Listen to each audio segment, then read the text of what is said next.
The dignified royal family traditionally maintains silence, adhering to the principle of being seen and not heard.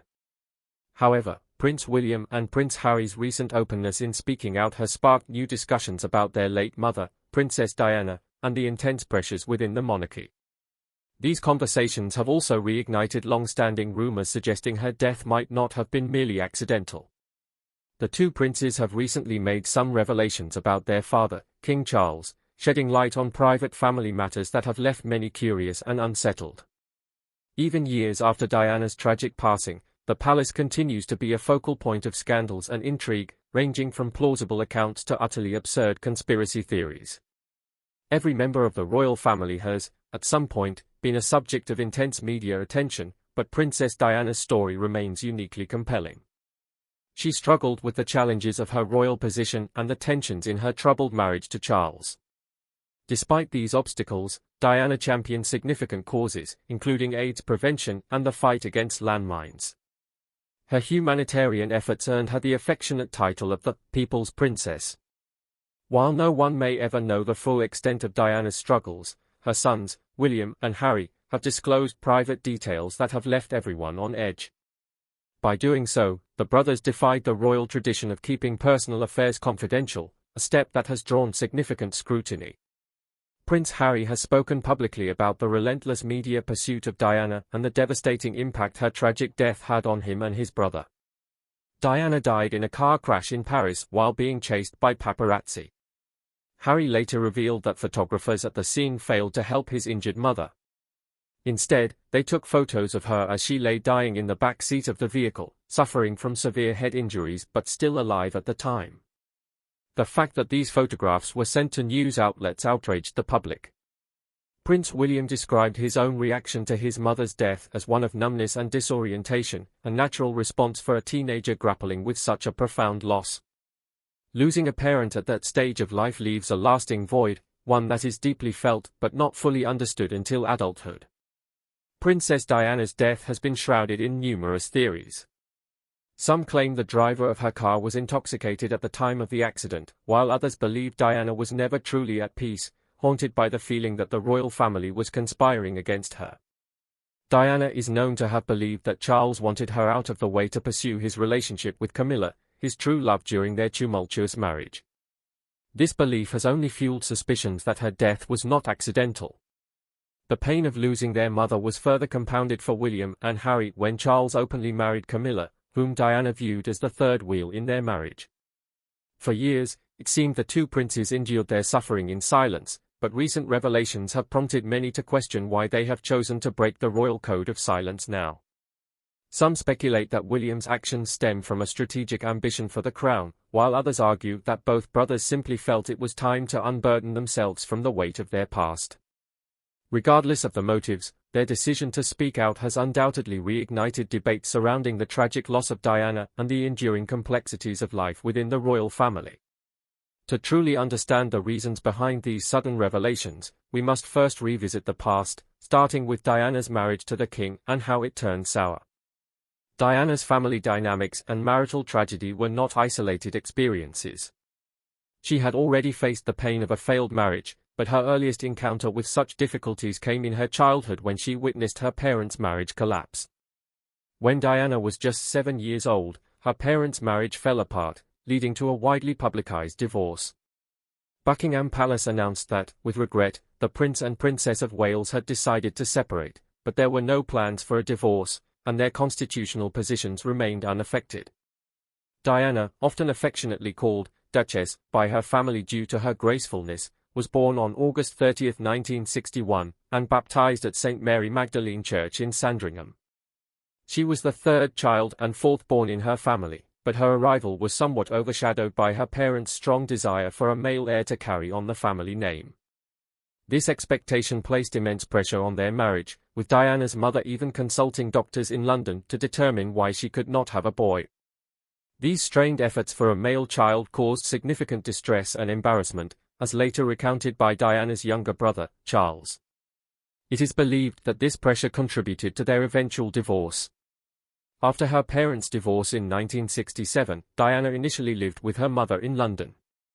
However, during a Christmas visit to her father's home, he decided she would not return to London with her mother, resulting in a bitter custody battle. With the assistance of Lady Fermoy, his mother-in-law, Diana's father prevailed in the dispute. Both of Diana's parents remarried in 1969, with her mother wedding Peter Shand Kydd and her father marrying Rain, Countess Spencer. The latter marriage brought additional turmoil into Diana's life, as her relationship with her stepmother was marked by tension and hostility. This difficult relationship included a shocking incident where Diana pushed Rain down the stairs. Diana later described her early years as extremely unstable and miserable, punctuated by continuous family upheavals. When Diana was 15, her father became Earl Spencer in 1975, and the family moved to the Althorpe estate in Northamptonshire. This period saw more significant changes as Rain had divorced Gerald Legge and married Diana's father, further altering the family dynamic. Diana's education began at home with her governess, Gertrude Allen, before she attended Silfield Private School in King's Lynn, Norfolk. Her early years were filled with constant changes, including moves and new family members, which contributed to an unsettled upbringing. At the age of 9, Diana was enrolled in Riddlesworth Hall School, an all-girls boarding school near Thetford. Later, in 1973, she joined Westheath School alongside her sisters. These years were pivotal in shaping Diana, as she learned not only from her studies but also from coping with family pressures and significant life events. Diana struggled academically at Westheath School in Sevenoaks, Kent. Many believed her difficulties were rooted in the emotional challenges she faced as a child, including her parents' divorce and subsequent remarriages. Despite these struggles, Diana excelled in community service, earning recognition for her dedication to helping others. Her school even honored her for her commitment. Diana's life during this period was busy and marked by her remarkable generosity and devotion to others. She often said, "I lead from the heart, not the head, and that's got me into trouble in my work. I understand that, but someone's got to go out there and love people." These experiences, along with her personal challenges, helped shape the compassionate and resilient person she would become. Diana's brother Charles frequently described her as shy but incredibly compassionate. By the time she left Westheath at the age of 16, Diana had developed exceptional musical talent and could play the piano very well. Her musical gift even inspired a Broadway musical about her life. Diana was more than a nanny. She also attended a finishing school in Switzerland for a brief period before Easter 1978. Upon returning to London, she lived in her mother's apartment with school friends and enrolled in an advanced cooking program. Diana worked diligently, initially as a dance instructor for young people for 3 months before suffering a skiing injury. After her recovery, she helped out at a preschool, cleaned for her sister Sarah, and worked part-time as a party hostess. She later became a nursery teacher's assistant at the Young England School in Pimlico while also caring for the Robertson family's children. For her 18th birthday in July 1979, Diana's mother gifted her an apartment in Coleherne Court, where she lived with her friends until February 1981. During this period, Diana experienced personal growth and unknowingly prepared herself for an extraordinary future. Prince Charles first met Lady Diana in November 1977 at Althorpe House, her family's 1,500-acre estate in Northamptonshire, England. At the time, he was dating her older sister Sarah and had travelled there for a shooting weekend. Unexpectedly, 3 months later, during a ski trip in Switzerland, Sarah reportedly made a comment that she wouldn't marry Charles whether he were the dustman or the King of England. This remark led to the end of their romance. However, both sisters remained in Charles's social circle, and they were present at Buckingham Palace for his 30th birthday celebration in November. In July 1980, Diana and Charles were invited to spend a weekend at the Sussex home of their mutual friend Philip de Pass. During this time, Diana comforted Charles about the recent death of his great-uncle, Lord Mountbatten. This moment reportedly sparked Charles's romantic interest. Their relationship began to take shape, and by September 1980, Diana was seen at Balmoral, the royal family's residence in the Scottish Highlands, making their connection public. In February 1981, Charles proposed to Diana at Windsor Castle, and she accepted. By then, they had only gone out together about a dozen times. At 19 years old, Diana became the subject of intense media scrutiny, which she handled gracefully most of the time. However, she once broke down in tears while driving, wishing for some respite from the constant attention. On February 24, Diana moved from her small apartment into Clarence's house, and their engagement was officially announced during a news conference. When asked about her feelings, Diana expressed her excitement, but Charles's ambiguous response, "Whatever in love means," prompted widespread speculation about his true emotions.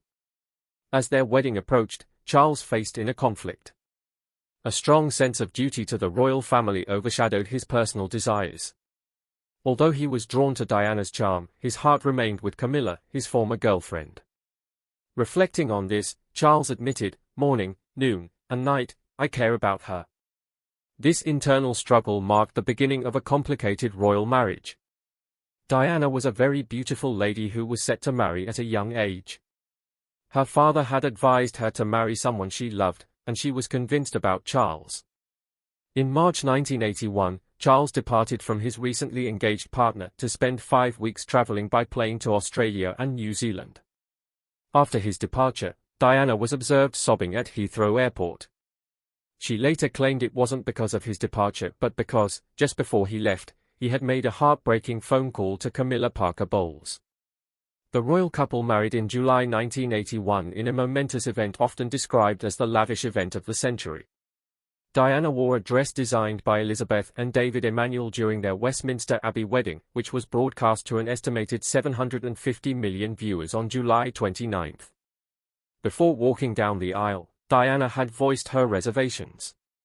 Just a few days before the wedding, Charles had one final lunch with his ex, Camilla Parker Bowles, during which he gifted her a bracelet inscribed with the letters G and F. Diana found this bracelet along with other jewelry Charles had ordered as gifts for women he had been close to during his bachelor years. These discoveries deeply upset Diana, leading her to storm out of the office in a jealous rage. Despite her sisters recalling her expressing doubts and unhappiness about the marriage, and her father's efforts to calm her by emphasizing the potential consequences of breaking off the engagement, she proceeded with the wedding. However, unresolved love and lingering issues would later become a significant source of conflict in her marriage. Many believed Charles chose Diana because she was the ideal royal wife, noble enough for the family and capable of producing heirs to carry on the tradition. From the moment Diana entered the public eye, especially after her highly publicized wedding, she became the subject of relentless media attention. While the royal life may have appeared attractive to outsiders, it came with invasive scrutiny. This intensified when Diana chose not to include the word obey in her wedding vows, her first act of defiance within the royal family, which sparked a media frenzy. This decision, perhaps influenced by her experiences leading up to the wedding, was only the beginning of her troubles. Diana's vision of a fairy tale marriage quickly faded. She and Charles spent little time together due to the demanding responsibilities of royal duties and Charles's lack of emotional support. Diana struggled to adapt to her new life and was often left to navigate the challenges alone. During her first pregnancy, she experienced severe emotional difficulties and even lost hope at one point, throwing herself down a staircase at Sandringham House while battling depression. Miraculously, the infant was unharmed. The birth of Prince William in 1982 offered a brief period of optimism. Charles was deeply moved by the birth, which temporarily brought them closer. Diana shared moments about William's favorite toys, like his koala bear and a plastic whale that made noise. However, Diana remained burdened by the unrelenting public and media scrutiny, which overshadowed her personal struggles and continued to complicate her adjustment to royal life. During her depressive postpartum period, Diana spoke candidly about the struggles she faced. She admitted that she didn't feel like getting out of bed in the mornings, feeling misunderstood and deeply low in herself. She was unable to bear being apart from her little boy, which led her to take William, who was just 9 months old at the time, on a royal tour of Australia and New Zealand in 1983. Her decision to prioritize her role as a mother over other commitments drew a range of reactions, from fierce condemnation to widespread praise. In September 1984, Diana and Charles welcomed their second child, Prince Harry. This event marked a new chapter in the royal family's story when Buckingham Palace announced that Princess Diana was pregnant again. The announcement made front-page news in London and across the UK, and the arrival of their second son would once again heighten the tensions in Diana and Charles's already strained marriage. While Harry's birth should have been a joyous occasion, Charles's evident dismay at the birth of another boy instead of the girl he had hoped for further exacerbated their marital conflict. Diana had chosen to keep the baby's gender a secret because she enjoyed the brief sense of intimacy it provided during her pregnancy. However, Charles's response to Harry's gender and his red hair overshadowed this special moment, only adding to the strain on their relationship and casting a shadow over what should have been a celebratory event. 2 years later, after an increasingly unhappy marriage, both Charles and Diana had sought comfort in the arms of other people. Charles continued his covert relationship with Camilla Parker Bowles, who, like him, was married but unhappy.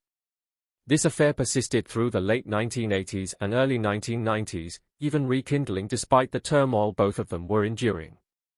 In 1994, Charles confessed to his official biographer, Jonathan Dimbleby, that he resumed his relationship with Camilla that year. Around the same time, Diana was reportedly involved with Army Captain James Hewitt. In a letter to an unnamed correspondent, Charles expressed the devastation caused by incompatibility in his marriage, describing how dreadfully destructive it could be for those involved. He likened it to a Greek tragedy, never imagining that it would end up this way. From 1987 to 1992, rumors of marital trouble between Charles and Diana were widespread, and news of Diana's absence from Charles's customary summer family vacation spread quickly. There appeared to be a serious issue within the royal family, as their frequent appearance of discontent raised everyone's interest in their marriage. The public became even more intrigued by their relationship problems, particularly due to the media's close analysis of every action they took when spotted together. As observed by British reporter Georgina Howell, Diana was the love object of everyone in the world, except her husband. She was troubled by something chilling to contemplate, a fairy tale marriage that had cooled into an arrangement. Their problems were widely reported, and the world watched them every step of the way as their split seemed inevitable.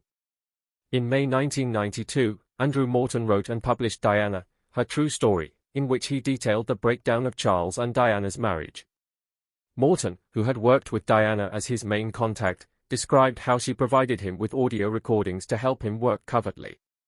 The couple's appearance in South Korea as part of an official visit in November 1992 was dismal, and the British press labelled them the Glooms due to their miserable demeanour. During their separation, Diana formed a friendship with Hat Khan, a British Pakistani surgeon who later passed away.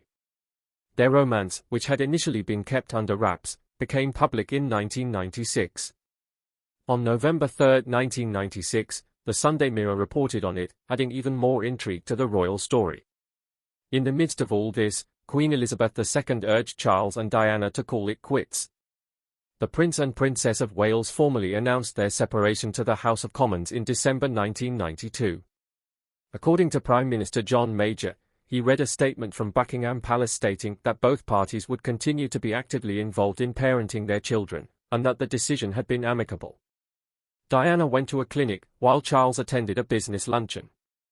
Neither of them commented on the separation, despite tabloid allegations and claims from Morton's book that suggested otherwise. The palace maintained that no third party had influenced their decision. The monarchy was rocked by this revelation. According to the New York Times, the split occurred during a time when the monarchy's legitimacy was at an all-time low, exacerbated by rumors of marriage scandals and the affluent lifestyle of certain royal family members. Diana expressed deep sadness about the separation in an interview with the BBC, where she admitted that both she and Charles had struggled to keep the marriage going, but ultimately, they had both run out of steam. Following their July agreement, Charles and Diana's divorce was finalized in August 1996. Diana lost her title of Her Royal Highness, but she received a sizable cash settlement. Many well-wishers believed that her divorce marked the end of an extraordinary tale, but from Diana's perspective, it marked the beginning of a new chapter in her life. Her charisma, compassion, and elegance helped her remain a global celebrity even after her marriage ended. She won the hearts of millions by relating to regular people and showing immense compassion for those in need. Despite her ongoing success, tragedy struck just a year after her divorce. Diana died in a vehicle accident in Paris in 1997, an event that shook the world. Her final public appearance had been at the English National Ballet, demonstrating her continued dedication to various causes despite her difficult personal circumstances. After her passing, Diana's sisters and Prince Charles immediately traveled to Paris to retrieve her body.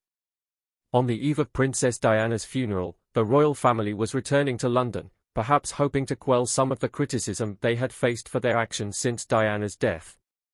Diana was given a royal funeral, and the entire country was in mourning. Prince William and Prince Harry were forced to face the loss of their mother in public. They received encouragement from Prince Philip to participate in the funeral procession, which helped them through this difficult period. Body language expert Judy James, after analyzing 3 photographs taken during the ceremony at St. George's Chapel, Windsor Castle, concluded that the young princes had to dig deep at the occasion, suppressing what must have been many negative emotions. However, another stir arose from the funeral when Prince Charles chose to wear a navy suit instead of the customary black mourning attire. This sparked speculations and media gossip, which was rekindled years later when Diana's death was investigated under the case name of Operation Paddet. Diana's butler, Mr. Paul Burrell, asserted that she had given him a note as an insurance policy 10 months before her death. In the note, Diana expressed concerns about a possible head injury and a planned car accident. King Charles, then Prince Charles, denied any knowledge of such a note. If King Charles had indeed orchestrated Diana's death, as speculations suggest, could the law have intervened? The short answer is no. The long answer is grounded in sovereign immunity. Since 1967, the late Queen Elizabeth II was granted broad immunity in her capacity as monarch, through exemptions inserted into more than 160 British legislations. These exclusions have now been extended to King Charles as head of state. Under the legal theory of sovereign immunity, King Charles is immune from prosecution in both criminal and civil cases. His immunity also covers his actions concerning privately held businesses, estates, and assets. Currently, more than 30 different laws prohibit the police from entering private royal estates without the sovereign's permission to investigate suspected crimes.